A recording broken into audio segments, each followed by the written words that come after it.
Hi అండి, అందరికీ నమస్కారం. ఇది పార్ట్ 2. అయితే మనం చెప్తున్నాం కదా మాటలు, అంటే వైసీపీ ఇంకా బీఆర్ఎస్ వీళ్ళిద్దరు భవిష్యత్తు ఏంటని, దాని గురించే మెయిన్గా ఈ సెకండ్ పార్ట్. నేను ఏంటంటే ఫస్ట్ పార్ట్లో అన్నీ చెప్పేసిన, కావాల్సినవన్నీ చెప్పేసిన, ఇంకా వాటికి సంబంధం ఉన్న అన్ని విషయాలు చెప్పిన. ఏంటంటే రెండు పార్టీలు చూసినా కూడా, వైఎస్ఆర్సీపీ కానీ బీఆర్ఎస్ చూసినా కూడా, బీఆర్ఎస్ ముందే ఏర్పడింది. 2001లో కల్వకుంట్ల చంద్రశేఖరరావు గారు ఈ పార్టీ పెట్టారు. ఎందుకు పెట్టారంటే తెలంగాణ ఉద్యమం కోసం, తెలంగాణ రాష్ట్రం సాధించడానికి ఆయన పెట్టిండు. ఇప్పుడు మనం రెండు పార్టీల చరిత్రలు పరిశోధించాలి ఒకసారి. అంతా చెప్పాక ముందు మనం అన్ని పరిశోధించి ఏది మంచిది ఉన్నది, ఏది ఎట్లా ఉంటుంది అని చెప్పేసి మనం అర్థం చేసుకోవాలి. అంటే ఇప్పుడు రెండు పార్టీల కంపారిజన్ కాదు, రెండు పార్టీలు ఒకే లెక్కన. ఎందుకు చెప్పాలంటే రెండు పార్టీలు కనబెట్టినది దమ్మున నాయకులు, నిజమైన నాయకులు, ప్రజల నాయకులు. 2001లో కల్వకుంట్ల చంద్రశేఖరరావు గారు భారత రాష్ట్ర సమితి, అప్పట్లో తెలంగాణ రాష్ట్ర సమితిగా ఉండేది, అది ఆ పార్టీ పెట్టిండు. అప్పుడు అంతకుముందు ఆయన నందమూరి తారక రామారావు గారు, ఇంకా చంద్రబాబు నాయుడు గారు, వీళ్ళిద్దరు క్యాబినెట్లో, వీళ్ళిద్దరు మంత్రిసభలలో పనిచేసే వ్యక్తి అన్నమాట ఈ కల్వకుంట్ల చంద్రశేఖరరావు గారు. ఆయన పార్టీ ఎందుకు స్థాపించారంటే ఆత్మగౌరవం వల్ల. నేను ఇక ఇటువంటి వ్యక్తి కింద పనిచేయకూడదు, చంద్రబాబు నాయుడు గారు కింద పనిచేయకూడదు అని చెప్పేసి ఆయన సొంతంగా పార్టీ పెట్టాడు. కల్వకుంట్ల చంద్రశేఖరరావు గారు కానీ ఎవరైనా సరే తప్పులు చేసే ఉంటారు. ఎవరు తప్పు చేయకుండా వాడు ఈ ప్రపంచంలో అస్సలకి ఏమి చెడు లేనివాడు, ఏమి తప్పు లేనివాడు అయితే దేవుడు ఒకడు ఉన్నాడు. ఒక పాయింట్. ఇంకొక పాయింట్ ఏం గుర్తుపెట్టుకోవాలంటే, ఈ ప్రపంచంలో ఎప్పుడు మంచి చేయడు, ప్రతిదానికి చెడు చేసేవాడే ఉన్నాడంటే ఆడు దయ్యమే ఉంటాడు, ఆడు సాతానే ఉంటాడు, ఇంకెవ్వడు ఉంటాడు. మొత్తానికి చెడు 100% కూడా అంటే దేవుడు ఒకడే, 100% బ్యాడ్ అంటే డెవిల్, సైటన్ ఒకడే. మనం అది గుర్తుపెట్టుకోవాలి అన్నమాట. ఇప్పుడు చంద్రబాబు నాయుడు గారు కానీ పవన్ కళ్యాణ్ వాళ్ళిద్దరితో నాకు రాజకీయ వైరుధ్యాలు చాలా ఉన్నాయి. ఎందుకంటే వాళ్ళ రాజకీయం నాకు నచ్చట్లే, నాకు వాళ్ళ రాజకీయం పడదు, వాళ్ళ విధానము, వాళ్ళ ఏదైనా సరే. ఎందుకంటే వాళ్ళది అట్లా ఉన్నది, పూటకి మాట మారుతున్నారు ఒకటి. ఇంకోటి ఏంటంటే, ఎవరిని ఒకరోజు బండబూతులు తిడుతుండ్రో అలానే రేపు పొగుడుతూ ఉంటారు, నాన్ స్టాప్ పొగుడుతారు. మళ్ళా తర్వాత ఇదొక సైకిల్ లెక్క పోతుందన్నమాట. కానీ కల్వకుంట్ల చంద్రశేఖరరావు కానీ, జగన్మోహన్ రెడ్డి గారు కానీ, ఇద్దరు, కల్వకుంట్ల చంద్రశేఖరరావు గారు, కేసీఆర్ గారు కానీ, జగన్మోహన్ రెడ్డి గారు ఇద్దరు అట్లా కాదు. కేసీఆర్ సారు, జగన్ అన్న వీళ్ళిద్దరు ఎప్పటికి అట్లా కాదు. వాళ్ళు కాంగ్రెస్ కాలు మొక్కలే, బీజేపీ కాలు కూడా మొక్కలే. వేరే వాళ్ళ లెక్క, వేరే పార్టీలన్నీ వీళ్ళందరితో పొత్తులు పెట్టుకుంటారు. కానీ వీళ్ళు ఎప్పుడు 2011, నేను ముందే చెప్పిన ఆ వీడియోలో, 2011 నుంచి ఇప్పటి వరకు, ఈనాడు వరకు ఇద్దరు కాంగ్రెస్ కానీ బీజేపీతో ఎప్పుడు కలవలే. కొద్ది బిల్స్ ఇద్దరు పాస్ చేసి ఉంటారు, కానీ వాళ్ళకి సపోర్ట్ చేయడం, వ్యతిరేకించడం అనేది జరిగినది. కానీ ఇద్దరితో ఎప్పుడు పొత్తులు పెట్టుకోలే వీళ్ళు. ఒకటి వాళ్ళు అంటే నవీన్ పట్నాయక్ గారు లాగా, అంటే కొద్ది విషయాలు ఆయన ఫాలో చేశారనమాట. ఆయన కూడా చాలా మంచి ఒక గొప్ప రాజకీయ నాయకుడు. ఎందుకంటే ఆయన కాంగ్రెస్ వద్దు, బీజేపీ వద్దు, ఇద్దరికి చీకొట్టిన వ్యక్తి. ఆయన ఒరిస్సా ప్రజల కోసం చాలా కష్టపడి, చాలా మంచి, వాళ్ళు ఏదైనా కష్టాలుంటే వాళ్ళ కోసం రండిపడి చాలా మంచి పనులు చేసే వ్యక్తి అనమాట ఆయన కూడా. ఇప్పుడు అభివృద్ధి జరగలేదేమో కానీ ఆడ మంచిగా ఆయన కూడా సహాయం చేశారు పేదవాళ్ళకి. అందుకే ఇన్ని సంవత్సరాలు ప్రజలు నమ్ముకురు ఆయనని. ఈసారి ఓడిపోయారు, ఈసారి ఓటమి వచ్చింది. కానీ 24 సంవత్సరాలు ముఖ్యమంత్రిగా సిక్కిం ముఖ్యమంత్రి పవన్ కుమార్ చామ్లింగ్ తర్వాత second chief minister in entire India with the largest term అంటే నవీన్ పట్నాయక్ గారు. 24 years వరుసగా చేసిండు, 24 ఏళ్ళు వరుసగా చేసిండు ఒకే ముఖ్యమంత్రి. ఆ ఒక రికార్డ్ ఆయనకు ఉన్నది. నవీన్ పట్నాయక్ జీ. ఇప్పుడు ఇక్కడ విషయం నవీన్ పట్నాయక్ గారి గురించి కాదు, కానీ చెప్తున్నా. ఒకటి ఏంటంటే, ఇప్పుడు మనం ఎన్నికలు చూసినాం, ఎన్నికల ఫలితాలు చూసినాం మనం ఎట్లా అయిందని. ప్రతి ఎన్నికల్లో మనం ఒక్కొక్కలాగా ఉంటుంది అన్నీ. ఇప్పుడు చాలామంది చెప్పారు ఏంది అంటే, ఇప్పుడు తెలుగుదేశం పార్టీ బీజేపీ ఇంకా జనసేన దగ్గర నుంచి విడిపోయి వాళ్ళే ఒంటరిగా 175 స్థానాల్లో పోటీ చేసుకుంటే వాళ్ళకి 23 సీట్లే వచ్చినాయి. పోయినసారి 2019 శాసనసభ ఎన్నికల్లో అప్పుడు నారా చంద్రబాబు నాయుడు గారు బీజేపీని వ్యతిరేకించి మోదీని ఉగ్రవాదని కూడా పిలిచారు. కళ్ళు కట్టిన ఉగ్రవాదం అని చెప్పాడు. అందరు ముందే అడిగారు. ఇంకొక మాట, ఆయన పెద్ద మాట అనేసాడు మోదీ గారి గురించి, నరేంద్ర మోదీ గారి గురించి ఒక పెద్ద మాట చెప్పిండు ఆయన. ఏంది? నరేంద్ర మోదీ మంచివాడు కాదు, నరేంద్ర మోదీ దేశానికి ఉండడానికి అర్హత లేదు తమ్ముళ్ళు. 1000 times ఒక గ్రామంలో ఉండే ఒక కార్యకర్త నరేంద్ర మోదీ కన్నా 1000 times బెటర్ తమ్ముళ్ళు. కనీసం దండం పెడితే,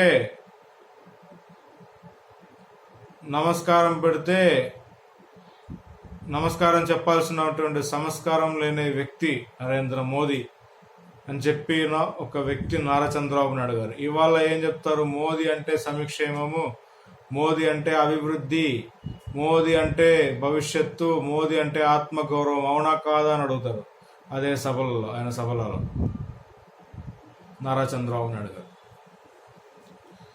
అక్కడ విషయం ఏంటంటే, ఇప్పుడు చాలామంది చెప్పారు, వేరే పార్టీ వాళ్ళు, మన వైసీపీ నేతలు కూడా చాలామంది చెప్పారు, వైకాపా నేతలు, వైఎస్ఆర్సీపీ నేతలు చాలామంది చెప్పారు అనమాట. ఏంది? మీ చాప్టర్ క్లోజ్, మీ పని అయిపోయింది. రాజ్యసభలో కూడా మీకు సీట్లు పోయినాయి. ఇప్పుడు ఒక్క సీడో లేవు మీకు. అది నిజమే. ఇప్పుడు తెలుగుదేశం పార్టీకి రాజ్యసభలో సీట్లు ఉన్నా చూసుకోండి. రాజ్యసభలో టీడీపీకి సీట్లు ఉన్నాయా?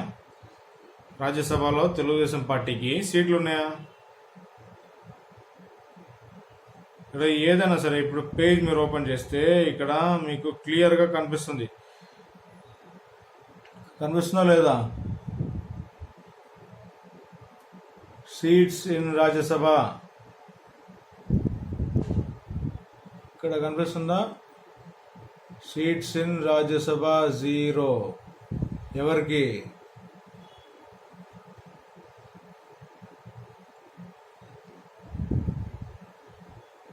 తెలుగుదేశం పార్టీ. క్లియర్గా ఉంది.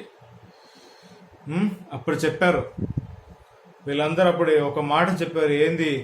టీడీపీ ఖతం, టీడీపీ అయిపోయింది, టీడీపీ పని అయిపోయింది. ఒక్కటి గుర్తుపెట్టుకోవాలా, ఎన్నికలు అన్నది ఎట్లైనా ఎప్పుడైనా ఏ ఒక రకంగా అంటే ఏ ఒక దిక్కులోనే తిరగచ్చు. ప్రతిసారి ఒకేలాగా నడవాలని లేదండి. అదొక్కటే. అదే నా ప్రియమైన వైసీపీ సోదరులకు తెలుపుతున్నా ఒక మాట. గట్లానే తెలుగుదేశం పార్టీ వాళ్ళు ఏమంటారు? ఇప్పుడు ప్రస్తుతానికి మన వైఎస్ఆర్సీపీ 11 సీట్లే గెలిచారు. ఒకటి గుర్తుపెట్టుకోవాలి, ఓట్ షేర్ చాలా తక్కువ ఏం కాదు, 40%కి దగ్గర ఉన్నది ఓట్ షేర్. దానికి అర్థం ఏంటి? అంతమంది ఆంధ్ర ప్రజలకి ఇంకా జగన్మోహన్ రెడ్డి గారు అంటే నమ్మకం ఉన్నది. జగన్మోహన్ రెడ్డి గారు సంక్షేమాలు వాళ్ళకి అందినాయి. వాళ్ళకి రియలైజేషన్ వచ్చిందనమాట. వాళ్ళకి అర్థమైంది. ఇక్కడ ఏదో ఒకటి జరిగింది, ఏదో ఒక తేడా జరిగింది కాబట్టి మీరు గెలిచారు. అది మీరు గుర్తుపెట్టుకోవాలి. కూటమిదారులందరూ గుర్తుపెట్టుకోవాలి ఒక మాట. బీజేపీ ఎప్పుడు అట్లా గెలుస్తుండే. ఇప్పుడు చూసారు కర్మ ఎంత ఘోరంగా వాళ్ళకి తగిలిందని. సొంతంగా మెజారిటీ లేకుండా పోయింది. 240 సీట్లు గెలిచారు ఈసారి. కొన్నిసారి 302 గెలిచిన వాళ్ళు వాళ్ళకి మెజారిటీ ఉండిపోయి ఇంకా ఎవరు అవసరం లేదని చెప్పేసి, కూటమిలోనే ఎవరు అవసరం లేదు ప్రభుత్వం కోసం చెప్పిన వాళ్ళు ఇప్పుడు తెలుగుదేశం పార్టీ ఇంకా జనతాదళ్ యునైటెడ్ వీళ్ళిద్దరు ముందట వీళ్ళు మోకాళ్ళ నుంచున్నారు. అట్లా అయిపోయింది పరిస్థితి ఇప్పుడు బీజేపీది. అహంకారం ఉన్న వాళ్ళు ఎప్పుడైనా అఖండ విజయంతో కొనసాగరన్నమాట. అది ప్రకృతి నియమం ఎప్పుడు తప్పదు, ఎప్పుడు అది జరుగుతూ ఉంటుంది. ఎవరికైనా సరే it is applicable to every one. That's what I'm telling. It's applicable to each and every person, no matter who you are what you are, how you are. అర్థమైందా? హౌ యు ఆర్ అనేది మనం మంచిగా ఉంటే మనకు మంచి జరుగుతుంటుంది.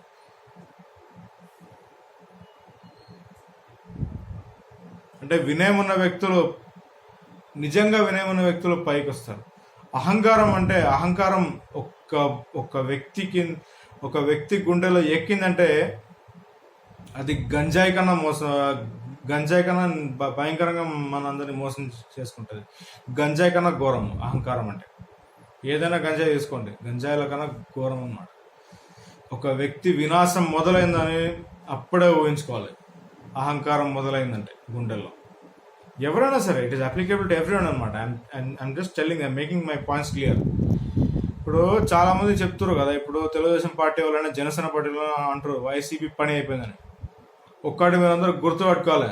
మీరు పెద్దవాళ్ళని ఒకసారి అడగండి, లేదా మీరు గూగుల్లో ఒకసారి టైప్ చేసి చూడండి. 2 విషయాలు నేను చెప్తున్నా. 1991 ఎలక్షన్ ఎన్నికలు, శాసనసభ ఎన్నికలు తమిళనాడులో జరిగినాయి. అప్పుడు ఏం జరిగిందని చెప్పి ఒకసారి మీరు చూడాలా. మీరు అట్లా ఏదో ఇష్టం వచ్చినట్టు మాట్లాడకండి. ఓపెన్గా చెప్తున్నా, ఇది వైసీపీ వాళ్ళు కూడా అప్లికేబుల్. వాళ్ళు కూడా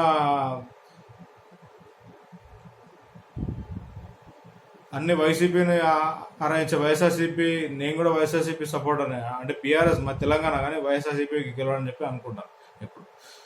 ఎందుకంటే జగన్మోహన్ రెడ్డి అభిమాని. సో ఒకటి చెప్తున్నా, అన్ని వైఎస్ఆర్సీపీని సపోర్ట్ చేసే అన్న తమ్ముళ్ళు, అక్క చెల్లెమ్మలు, అవ్వతాతలు అందరికి కూడా నా ఒక సందేశం ఇదే. సేమ్ థింగ్ మీరు గుర్తుపెట్టుకోవాలి. 1991 తమిళనాడు అసెంబ్లీ ఎలక్షన్ గురించి ఒకసారి మీరు చూడండి. ఇది ఒకసారి చూడండి. 1991 స్క్రీన్ క్లియర్గా కనబడుతుందేమో మీకు. ఇక్కడ అన్ని చూసారు కదా 1991 ఎలక్షన్లో ఏమైందని. జయలలిత గారు, కరుణానిధి గారు ఇద్దరు ఉన్నారు. ఇద్దరు ఫోటోలు కూడా క్లియర్గా కనిపిస్తున్నాయా? ఇంకా సీట్ చేంజ్ మీకు కనబడుతుందా? సీట్ చేంజ్ కాకుండా సీట్స్ బాగా ఒకసారి చూడండి. జయలలిత గారు 220 సీట్లు గెలిచారనమాట. ఇక్కడ మీకు చూస్తే అర్థమవుతుంది. కరుణానిధి గారు ఎంత 7 గెలిచారు. 7 సీట్లు 234లో, అది 234 సీట్లలో 7 సీట్లు రావడం అంటే, ఇప్పుడు 11 సీట్లు వచ్చినాయని చెప్పి అందరు ట్రోల్ చేశారు కదా జగన్మోహన్ రెడ్డి గారిని. అందరు జగన్ ట్రోల్ చేశారు కదా, అందరు వైఎస్ఆర్సీపీ వాళ్ళని ట్రోల్ చేశారు కదా. మీరు 11 సీట్లే వచ్చినారా, ఏంద్రా మీరు, ఇంకా పార్టీ ఏంది పోయిందని చెప్పి అనుకుంటారు కదా. ఇక్కడ చెప్తున్నా మీకు, గెట్లైనా పోతుంది పరిస్థితి. అర్థమైందా? హవా గెట్లైనా వస్తుంది. అది అప్పుడు ఒకేలాగా ఉండదు, ఇప్పుడు వేరేలాగా ఉంటుంది. అట్లనే ఉంటుంది, ఎప్పుడు ఒకేలాగా ఉండదు. కొద్ది చోట్లలో ఒకటే వాళ్ళకి అదృష్టం కలిసి రావాలా, లేకపోతే వాళ్ళ ప్రజల గుండెలో ఎప్పుడు వాళ్ళు ఉండాలా, మంచిగా ఉండాలి. అంటే ఇప్పుడు వెస్ట్ బెంగాల్ మమతా బెనర్జీ గారు, ఆవిడ ఎంత బ్రహ్మాండంగా గెలుస్తున్నారు. 3 సార్లు వరుసగా టర్మ్స్ వచ్చినాయి. 3 టర్మ్స్ వరుసగా గెలిచిరు ఆవిడ వెస్ట్ బెంగాల్లో. 2011 నుంచి ఇప్పటి వరకు ఆవిడనే సీఎం. ఎందుకు? పోయినసారి కమ్యూనిస్ట్ పార్టీ చేసిన దరిద్రం, వాళ్ళ ప్రభుత్వంలో ఉన్న దరిద్రం పోయింది. వెస్ట్ బెంగాల్కి పట్టిన దరిద్రం పోయి, వాళ్ళకి పట్టిన శని పోయి, అక్కడ అభివృద్ధి జరుగుతుంది. అక్కడ పేదరికం తగ్గుతుంది. అక్కడ పేదవాళ్ళకి అండగా నించుంటున్నారు. అక్కడ క్రైస్తవ ముస్లిం సోదరులకు మమతా బెనర్జీ గారు, ఆ మేడం గారు అండగా నించుంటున్నారు. అందుకే అక్కడ మంచిగా గెలిచారు. ఇప్పుడు కూడా గెలుస్తున్నారు. ఇప్పుడు కూడా మీరు చూడండి, పోయిన ఎన్నికల్లో 21 సీట్లు లోక్సభ సీట్లు గెలిచిన తృణమూల్ కాంగ్రెస్ ఈసారి 29 గెలిచారు. ఎందుకు? ప్రజలు జయ కొట్టిరు, వాళ్ళకి బీజేపీకి చీ కొట్టిరు. అదేవిధంగా బీజేపీకి చీ కొట్టి వాళ్ళకి జయ కొట్టిరు. అట్లా ఉన్నది ఈక్వేషన్. బీజేపీకి 12 సీట్లు వచ్చినాయి వెస్ట్ బెంగాల్లో. పోయినసారి వాళ్ళకి ఎంత వచ్చింది? వాళ్ళకి ఇంకా ఎక్కువ వచ్చినాయి. వాళ్ళకి సీట్లు 12 సీట్లు వచ్చినాయి. ఈసారి తగ్గిపోయింది బాగా. అదే తృణమూల్ కాంగ్రెస్కి 21 వచ్చుంటే 29గా పెరిగింది. అది 8 సీట్స్, 8 సీట్లు ఇంక్రీజ్ అయినాయి. దాంతో అర్థం చేసుకోవాలా. ఇప్పుడు మీరు చూసారు కదా, ఇది ఏందని 7. కరుణానిధి గారికి ఒక మంచి రికార్డు ఉంది. ఆయన ఎప్పుడు పోటీ చేసినా ఓడిపోలేదు. ఆయన ఏ నియోజకవర్గంలో నుంచి ఆయన ఎమ్మెల్యే అవడానికి పోటీ చేసినా, ఆయన శాసనసభ అంగం అవడానికి పోటీ చేసినా ఆయన గెలిచిండు కరుణానిధి గారు. ఇప్పుడు మీరు చూసే ఫలితాలు 1991లో జరిగిన తమిళనాడు ఎన్నికల ఫలితాలు. ఇప్పుడు అదే విధంగా మీరు ఒకసారి చూడండి 96లో ఏం జరిగిందని చెప్పి, అట్లానే 96లో ఏమైందో ఒకసారి చూసుకోండి. 1996లో ఇప్పుడు తమిళనాడు ఇమేజే మారిపోయిందా? అవునా కాదా? పచ్చిగా తమిళనాడు ఎర్రగా అయిపోయింది. పచ్చి అంటే అన్నా డిఎంకే, ఎర్ర అంటే డిఎంకే. అదొక లెజెండ్ అనమాట. ఈ మ్యాప్ది లెజెండ్ మీరు క్లియర్గా చూసుకోండి. ఇక్కడ డిఎంకే అన్నా డిఎంకే క్లియర్గా ఉన్నదా? ఇక్కడ క్లియర్గా కనబడుతుందా స్క్రీన్? అది ఓట్ షేర్స్ కూడా చాలా భయంకరంగా తగ్గిపోయింది. ఇక్కడ మీరు చూస్తే మీకు అర్థమవుతుంది. బర్గూర్ అనే నియోజకవర్గంలో నుంచి జయలలిత గారు పోటీ చేశారనమాట అన్నా డిఎంకే కోసం. ఏంది? లాస్ట్. అది ఎంత భయంకరమైన విషయం అండి. అది 4 సీట్లు, 234లో 4 సీట్లు రావడం, 4 సీట్లు వచ్చినాయి 234లో. ఇప్పుడు నేను అన్నా డిఎంకేని ట్రోల్ చేయట్లేదు, లేకపోతే డిఎంకేని ట్రోల్ చేయట్లేదు. వాళ్ళిద్దరితో మనకు ఎక్కువ పట్టింపు లేదు. అది ఇంకా పక్క రాష్ట్రం, అది గట్లా అనుకోవాలా. ఆంధ్రప్రదేశ్ అనే కనీసం తెలుగు రాష్ట్రము, అంటే మనం సాటి తెలుగు వాళ్ళము. కానీ ఇది తమిళనాడు, తమిళ వాళ్ళు వాళ్ళ ఇష్టం. అంటే ఇప్పుడు మనందరం భారతదేశ వాసులమే, మనందరం భారతీయులమే కాదంటలే. కానీ ఇది ఒక పక్క రాష్ట్రం. ఆంధ్రప్రదేశ్కి పక్క రాష్ట్రం, మాకు పక్క రాష్ట్రం కాదు, కానీ ఆంధ్రప్రదేశ్కి పక్క రాష్ట్రం అన్నమాట. అట్లయితే మన సాటి దక్షిణ భారతీయులు అని చెప్పొచ్చు. అందుకే వీళ్ళ గురించి మాట్లాడుతున్నాం. వీళ్ళ గురించి మాట్లాడినప్పుడు జయలలిత గారి మీద కూడా చాలా స్కామ్ కేసెస్ వచ్చినాయి. ఒకటి శశికళ అని చెప్పి ఈమె ఒక ఫ్రెండ్, ఆవిడ ఒక దోస్తు ఆవిడ, వాళ్ళ కుటుంబం కూడా దోపిడీ చేశారంటారు. ఇంకా ఈమె దత్తపుత్రుడు పెళ్లి కోసము చాలా బ్రహ్మాండంగా అతి బ్రహ్మాండంగా జరిపారని చెప్పేసి ప్రజలలో వ్యతిరేకత వచ్చి ఈమె కూడా ఓడిపోయింది. ఇప్పుడు జగన్మోహన్ రెడ్డి గారు పులివెందులలో ఇంకా మంచి మెజారిటీతోనే గెలిచారు. 60,000 కన్నా ఎక్కువ మెజారిటీతోనే జగన్మోహన్ రెడ్డి గారు మళ్ళీ పులివెందుల ఎమ్మెల్యే అయ్యాడు. ఈసారి ముఖ్యమంత్రి అవ్వకపోయినా ఆయన ఎమ్మెల్యే అయ్యాడు 60,000 మెజారిటీతో. అంతకన్నా వ్యతిరేకత లేదనమాట. అంటే ఇప్పుడు వ్యతిరేకత వచ్చినా కూడా జగన్మోహన్ రెడ్డి గారికి అంత ఘోరంగా తగ్గదు. ఎందుకంటే సంక్షేమ పథకాలు ఏదైనా సరే దశలక్షలాది మందికి ఆయన ఉపయోగపడిండు. ఆయన సంక్షేమాలు ఉపయోగపడినాయి, వాళ్ళకి ఉపయోగపడిన మంచిగా ఉపయోగం వచ్చింది జగన్మోహన్ రెడ్డి గారు, జగనన్న. జయలలిత గారు ఆ మేడం 4 సీట్లే గెలిచారు వాళ్ళ పార్టీ 1996లో. ఇందాక మీరు చూసారు కదా 1996లో ఏమైందో అని. అదే ఇప్పుడు మళ్ళా 2001లో చూడండి, 2001 తమిళనాడు అసెంబ్లీ ఎలక్షన్ రిజల్ట్స్. ఇది మీరు చూడండి ఎంత తేడా వచ్చిందని ఇప్పుడు మీకు అర్థమవుతుంది.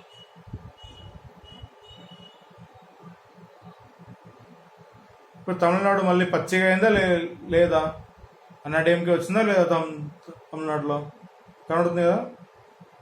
ఒకసారి మీరు చూసుకోండి. ఇప్పుడు డిఎంకే చాలా భయంకరమైన అపోజిషన్కి తగ్గిపోయింది. 37 సీట్లు. అంటే హవా ఎట్లా పోతే అర్థమైందా? ఎట్లైనా పోతుంటుంది హవా, ఒకే డైరెక్షన్ ఉండదు. అందుకే చెప్తున్నా, గాలి తిరుగుతున్నట్టు అన్నమాట. ఈ ఎన్నికల ఫలితాలు కూడా అంతే.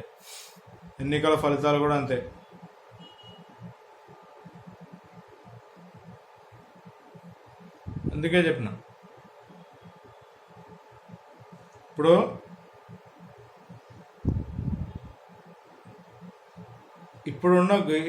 ఇప్పుడున్న పరిస్థితి ఎట్లా ఉన్నదంటే, ఇప్పుడు ఒకప్పుడు తమిళనాడులో కూడా అన్నా డిఎంకే ఇంకా డిఎండికే దేశ ముక్కోక ద్రావిడ కழகம், అంటే విజయకాంత్ గారి పార్టీ. విజయకాంత్ అంటే ఇంకొక మంచి నటుడు.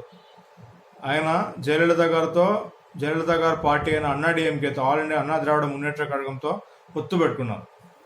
అప్పుడు వాళ్ళకి కేటాయింపబడిన సీట్లు 40లో 29 సీట్లు గెలిచిండ్రు. శాసనసభ ఎన్నికల్లో 2011 శాసనసభ ఎన్నికలు జరిగినాయి. అప్పుడు డిఎంకే ద్రావిడ మున్నేట్ర కழగం అంటే డిఎంకే కరుణానిధి గారు వాళ్ళ ప్రభుత్వంకి వ్యతిరేకత చాలా భయంకరంగా పెరిగింది. ఎందుకంటే 2G స్పెక్ట్రమ్ స్కామ్, చాలా విషయాలు అట్లా ఉన్నది. కలర్ టీవీ స్కామ్ వాళ్ళు కూడా చేసిండ్రు ఏదో విధంలో, అట్లా అంటుండ్రు. అన్నాడీఎంకేలు ప్రచారం చేసారు, చాలా అట్లా ఉన్నాయి. అట్లయితే ఇప్పుడు మీరు గుర్తుపట్టుకోవాలా, ఇప్పుడు వీళ్ళు కూడా కూటమి భయంకరంగా కూటమి అఖండ విజయం సాధించింది అక్కడ కూడా తమిళనాడులో. అంటే అన్నాడీఎంకే కూటమి, అన్నాడీఎంకే కూటమిలో విజయకాంత్ గారి పార్టీ కూడా ఉండే, డిఎండికే, దేశం ముత్పోకు ద్రావిడర్ కழகம், వాళ్ళు కూడా ఆ కూటమిలో ఒక భాగమే. దీనికి అర్థం ఏంటంటే ఇప్పుడు జగన్మోహన్ రెడ్డి గారు ఓటమి అంటే అంత ఘోరమైన ఓటమి కాదు, ఓటమినే, భయంకరమైన ఓటమినే కాదంటలే. 175కి 11 వచ్చింది. కానీ ఇదేంటి 234కి 4 రావడము, 234కి 7 రావడము. పెద్ద పెద్ద పార్టీలు అండి ఇవి. డిఎంకే, అన్నా డిఎంకే ఎప్పటి నుంచో ఉన్నది. మన జగనన్న పాపం ఆయన 2011లో స్థాపించిండు వైసీపీని. అర్థమైందా? వైఎస్ఆర్సీపీ ఎప్పుడు వచ్చింది? వైఎస్ఆర్సీపీ చాలా లేట్ ఎంట్రీ చేసింది అనమాట. లేటర్ ఎంట్రీ ఉన్న పార్టీ అది వైఎస్ఆర్సీపీ. అంటే వైఎస్ఆర్సీపీ చాలా లేట్ వచ్చిందనమాట. చూసుకోండి, వైసీపీ నేను చెప్పిన 12 మార్చి 2011లో స్టార్ట్ చేసిన పార్టీ అనమాట ఇది. ఇక్కడ చూడండి, క్లియర్గా ఉన్నది ఇక్కడ. Started in 12th March 2011, founded. 2011లో స్టార్ట్ చేసిన పార్టీ. డిఎంకే, అన్నా డిఎంకే లెక్క ఎప్పుడో 1960లలో 1980లో స్టార్ట్ చేసిన పార్టీ కాదు. 1970లలో ఎంజీఆర్ గారు ఆయన స్టార్ట్ చేసిన పార్టీ. ఆయనను చూస్తే నందమూరి తారక రామారావు గారు నేర్చుకోరు. ఆయన కూడా చెప్పిండు, మన దివంగత తమిళనాడు మాజీ ముఖ్యమంత్రి అయిన శ్రీ మరుతూరు గోపాలన్ రామచంద్రన్ అలియాస్ ఎంజీఆర్ గారు, ఆయనను చూసే నందమూరి తారక రామారావు గారు నేర్చుకున్నారు. ఆయన రాజకీయ గురు, సినిమా గురునే కాదు, రాజకీయ గురు. అంటే మొత్తం వ్యక్తిగతంగా ఆయనని చాలా విషయాలు ఆయన చూసి నేర్చుకుంటారు. ఇతను ఆయనకి తమ్ముడు అవుతాడు. నందమూరి తారక రామారావు గారు ఎంజీఆర్ గారికి తమ్ముడు అవుతాడు. ఇద్దరు ప్రజల కోసం సేవ చేసి, ప్రజల కోసం ఏ దిగులు పడకుండా ప్రజల కోసం చాలా సేవ చేసి, చాలా మంచి కర్మాలు చేసి, ఇద్దరు నిత్యశాంతి పొందిన వాళ్ళు. ఇద్దరు ఎప్పుడు ప్రజల గుండెలో ఇప్పుడు కూడా ఇద్దరు చాలా మంచిగా బతుకున్నారు. ప్రజలందరూ చాలామంది ఇప్పుడు డిఎంకేకి ఓటేస్తుంటారు తమిళనాడులో. ఎందుకంటే అన్నా డిఎంకే అన్నది ఇప్పుడు చాలా బలహీనంగా అయిపోయింది. ఇంకోటి బీజేపీతో పొత్తు పడుతున్నారని అప్పటి నుంచి వాళ్ళు చాలా బలహీనం అయిపోయింది. వాళ్ళకి చాలా ఘోరంగా బలహీనత పెరిగింది. డిఎంకే మంచి ప్రభుత్వం కాబట్టి, స్టాలిన్ గారు చాలా మంచి చేస్తున్నారు కాబట్టి వాళ్ళందరూ అక్కడ జై కొట్టారు వీళ్ళకి, డిఎంకేకి. కానీ వాళ్ళ గుండెలలో కూడా ఎంజీఆర్ గారు ఇంకా బతుకున్నారు, నందమూరి తారక రామారావు గారు ఇంకా బతుకున్నారు. చాలామంది వైసీపీ వాళ్ళు కూడా, చాలామంది వైసీపీ అన్నతమ్ముళ్ళు, అక్క చెల్లెమ్మలు చాలామంది కూడా ఆయన అంటే నందమూరి తారక రామారావు గారు అంటే చాలా ఇష్టం ఇప్పుడు కూడా. ఎందుకంటే ఆయన తెలుగు జాతి గౌరవం. ఎంజీఆర్ గారు ఎట్లా తమిళనాడుకి చాలా గౌరవం